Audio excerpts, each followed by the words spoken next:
विश्वास गर्नुहोस्, मैले आजसम्म कसैको आशा गरेको छैन। आफ्ना उपलब्धि, आफ्ना प्राप्ति र आफ्ना लक्ष्यहरूका लागि कसैको भर परेको छैन।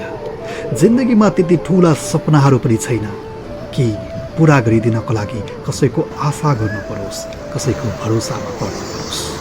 जीवनमा जे छ, आफूले जे प्राप्त गरेको छु त्यसैमा खुसी हुने प्रयत्न गरिरहेको छु र खुसी पनि छु।